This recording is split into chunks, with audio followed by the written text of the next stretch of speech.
What keeps me here in Leith? Excitement. Change. Progress.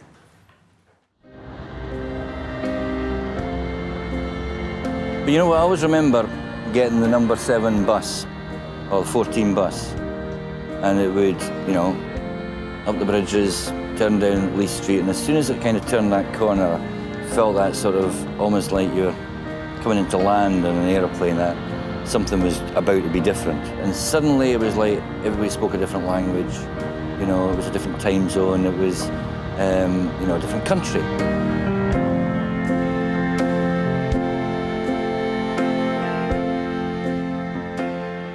How important was Leith as a port? Hugely important. It was one of the most important in Scotland, far more so than most of the ones that we now think of as the big traditional ports. Historically, Leith used to import wine and claret and all that for France. Leith was a rich place. Edinburgh wanted Leith because of the merchants, all the merchants and all the shipping. Edinburgh took over Leith. They didn't want the amalgamation. Leith didn't want the amalgamation. If you're a Leither, then you always say, I'm for Leith, you're never for Edinburgh. At the time, the people in Leith felt they were different from the people in Edinburgh. And they tried to retain the community spirit in Leith rather than being part of Edinburgh. It is still a very, if not independent, a very independently minded part of the Edinburgh area.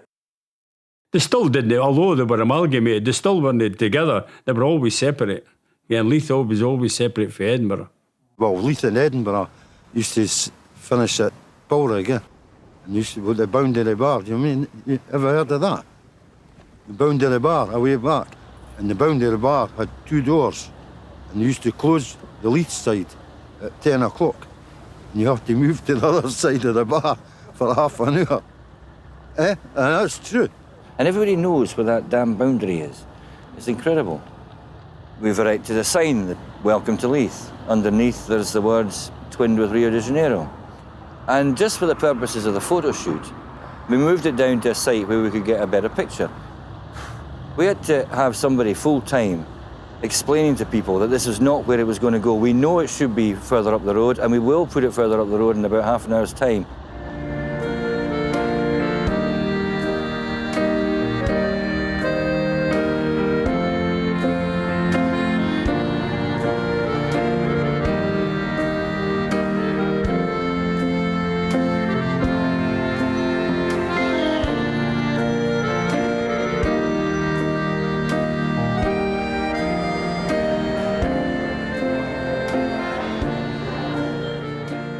In Leith, when I was young, a laddie, there was 3 dance halls. So there was plenty of dancing. There was about 5 cinemas in Leith. There was 5 snooker halls. And everybody got to know each other. If it wasn't at work, it was socially. Yeah, you couldn't walk 5 steps before meeting somebody that you knew. And Leith did have a buzz. You know, it's always, for me, had a great buzz about it. There was everything in Leith. Yeah, it was like a whole community separate from Edinburgh. The Kirkgate was thriving. And that was the hub of Leith, was the Kirkgate. They used to call the Kirkgate the Channel, down the Channel, yeah, and there was ice cream shops and cafes, snooker halls, tailors, everything was down there, yeah. I mean, the old Kirkgate was great. You had the cinema right at the corner there, the Scally Ann, we used to call it. We used to go to the back there. You never paid. There was an entrance at the back. You went there, and she used to come around and you say, "You never came in the front door. You know." And then, of course, she wouldn't recognise you, and you say, "No, he's with me as well. So if I got thrown out, you got thrown out as well." The story of any port is the story of its people. Not only the people who lived there, but the people who passed through it. You've got emigrants leaving from Leith. You've got immigrants coming in. The Sikhs actually came to Leith in the Second World War. We were all hawkers from India. The Sikh people done that in India as well. They went around selling stuff, or fortune telling. So when they came here, that's what they done, fortune teller, and used to sell clays with a suitcase. There's been Italians came over in the 19th century, amongst other things, introduced the delights of ice cream to Scotland, ice cream parlours and fish and chip shops. Sir Eduardo Palazzi was born in 1924 in Leith. And he was one of the leading figures in the pop art movement of the 1960s. And of course, although they're not perhaps sailing into the port of Leith, currently huge number of particularly Polish immigrants and a wide variety of delicatessens as a result.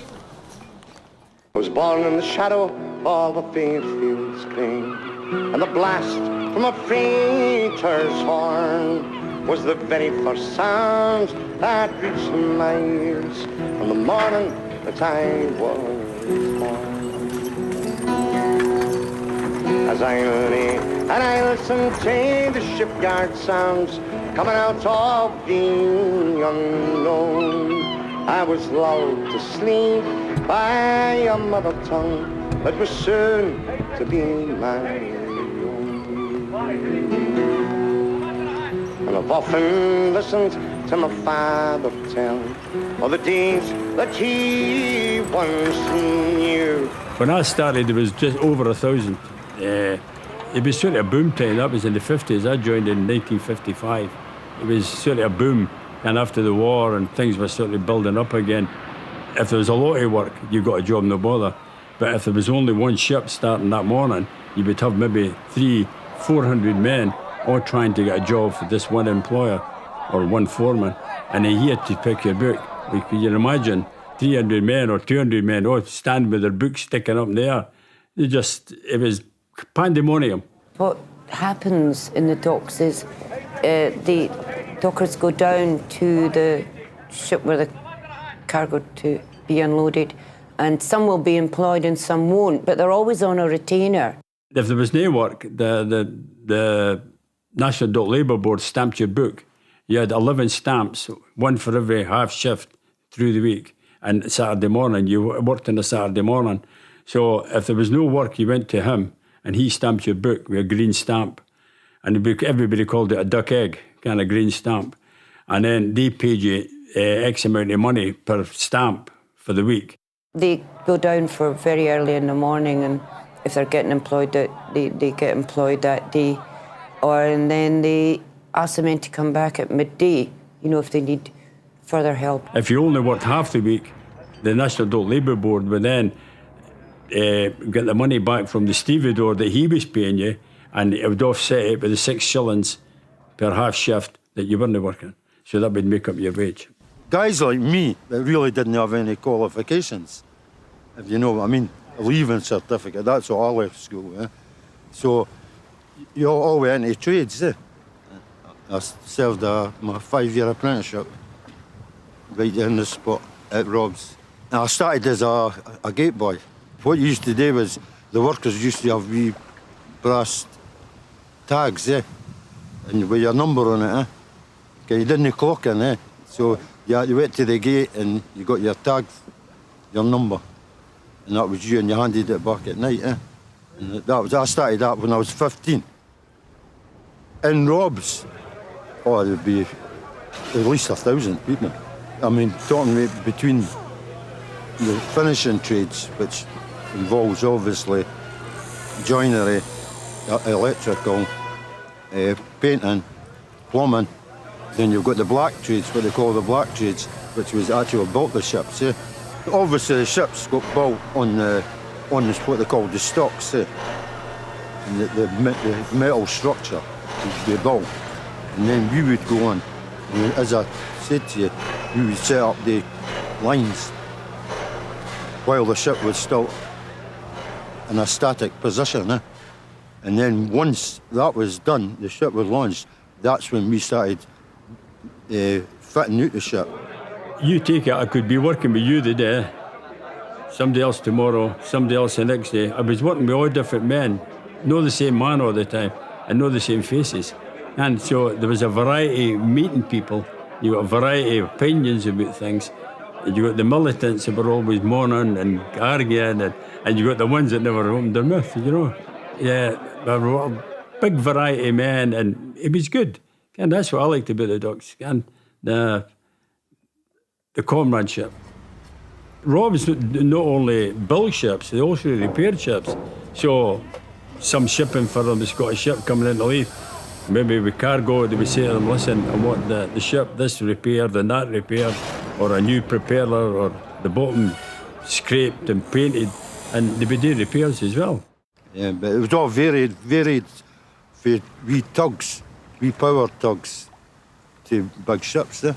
It's just whatever come along, eh? I used to do a lot of business in the ships with the clays. It was a great business to do that at one time. I mean, you had the ships from Norway, you had them from Iceland, you had them, the German ships. The only ships you never done business with, the Russians would never let you on. I mean, it was open. You just went in, you went in the ships, there was no problem at all.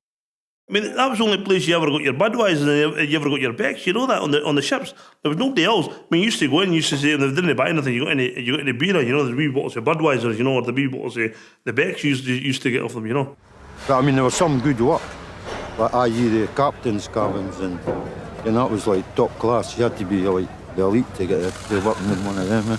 I don't think I ever made that. Usually a local dignitary or a Lord Provost's wife or something that would smash the bottle on the hull to launch the ship.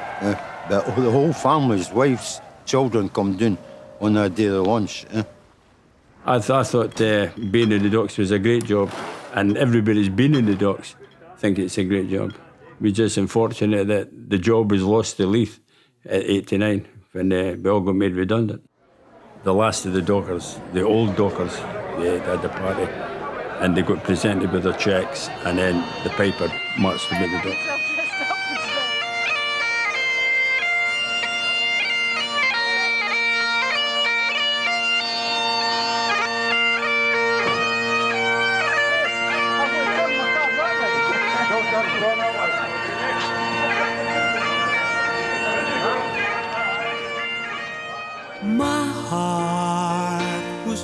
Containerisation, because it was easier to get off at the other end on a big container. That really killed the dock industry, because the dock industry was labour intensified at one time. But as it went on and on, it was less men and more, just as much tonnage was going through the port, but less men were required to do it.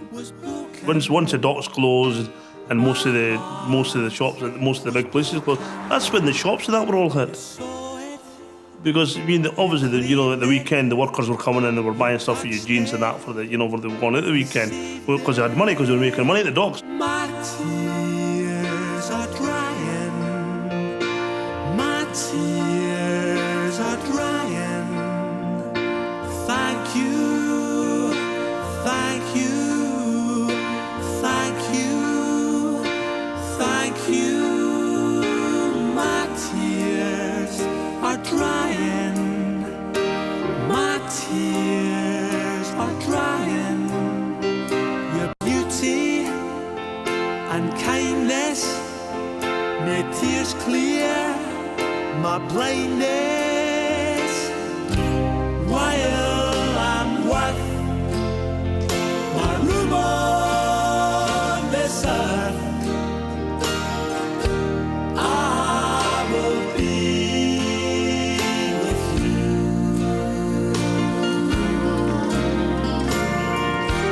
While the chief put sunshine on Leith. And that was us gone. That was the end of an era.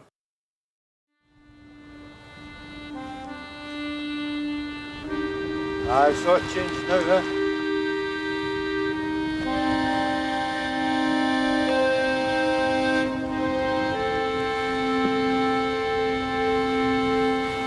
I would say it changed in the 60s. When they took away Leith and they built the new Leith, they knocked half the buildings down. I think they've wasted Leith.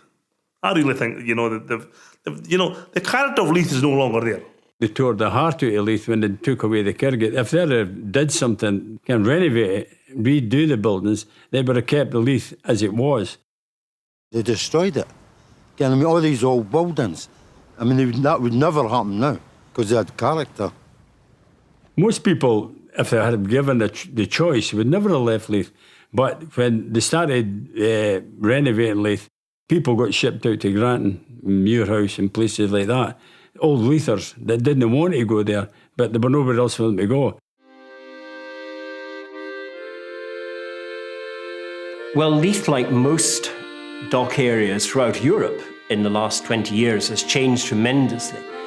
A lot of property, dockside property, warehouses, etc., have been converted into loft apartments. Others have been demolished and rebuilt as blocks of modern apartments rather than the traditional tenement housing. The number of flatted property, fairly expensive apartments going up, it's had a direct effect on who can live in Leith. The young people that kind of get the property ladder. Why not build a sensible block of flats where the younger people can go and get a mortgage and afford to buy a house for themselves, instead of building all these posh houses, you know, and the starting price is 250 or $500,000 or 2 million. I mean, who could? I mean, only professional people. I mean, doctors or lawyers. I've seen it myself. I mean, I had a house in Leith, Henderson Street, and then all of a sudden it's become an elite sort of place. Suddenly there's Aston Martins all flying about Leith, you know what I mean? I mean, suppose they have to change sometimes. I mean, they change the docks that way. You know, that's a wee bit cruel.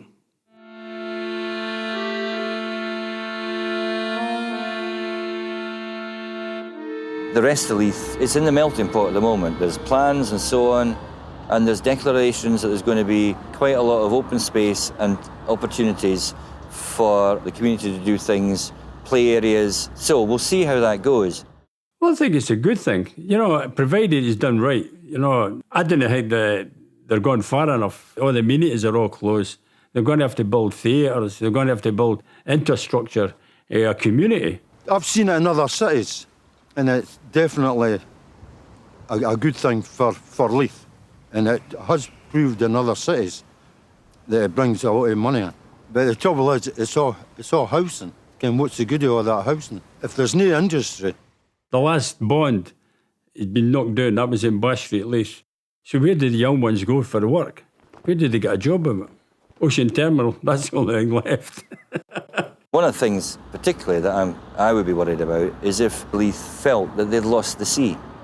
We have to feel the water. It's part of the psychology of being a Leither. It's one of those things that makes us different. And it really would be a tragedy if we ended up feeling stuck in between the city on the hill and this wall in front of us. I was born in the shadow of a faint field's green, and the blast from a freighter's horn was the very first sound that reached my ears on the morning that I was born. As I lay and I listened to the shipyard sounds coming out of the unknown, I was lulled to sleep by a mother tongue that was soon to be my own. Will Leith become the sort of place that really only people with money can be in? The thing that will save us from that is the fact that we've got big chunks of rented property still in Leith.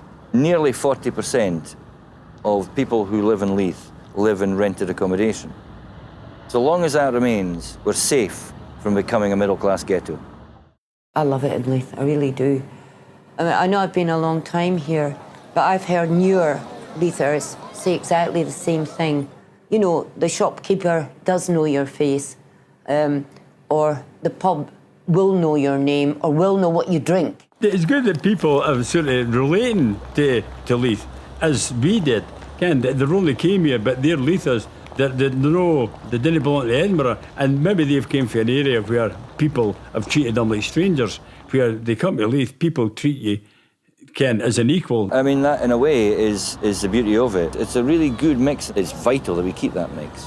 Truthfully, you'd like to see them build up this community spirit that was in Leith. I'd like to see it coming back again.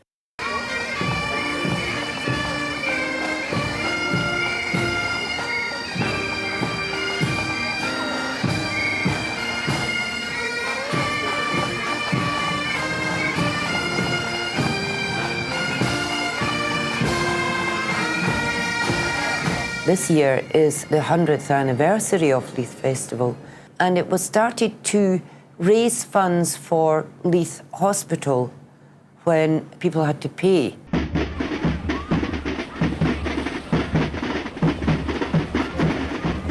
Back in the 60s, the festival, it was part of the community. Everybody went down and you met everybody.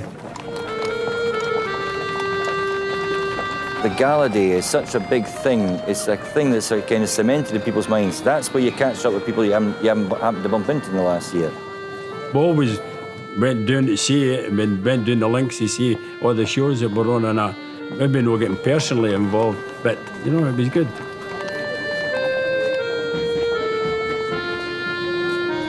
It's a regret I have, but I never saw the pageant in the old days, even as a boy. I always knew it was on. People always spoke about it, you know, and this is a big thing because, of course, they had the big floats and you could see all the old photographs.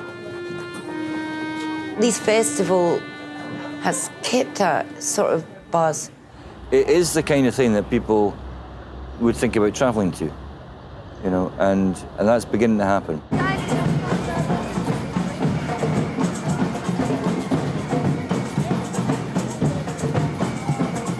It was in the top 10 of the Guardian's things to see for the UK, you know, and it was number 2.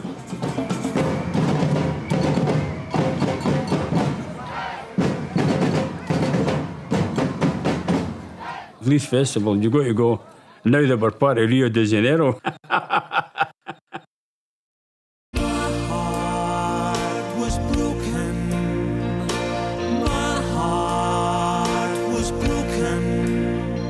Leith always have a community, always have its own identity, as far as I'm concerned. It's the young people that have got to take it forward.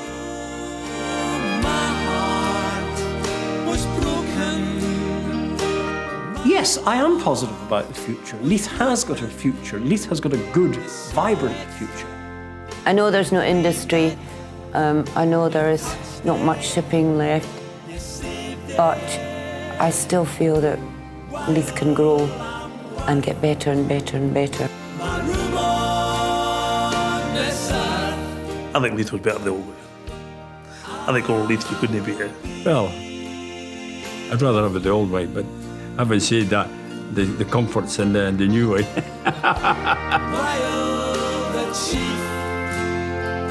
Sunshine on Leith, I'll thank him for his work, and you were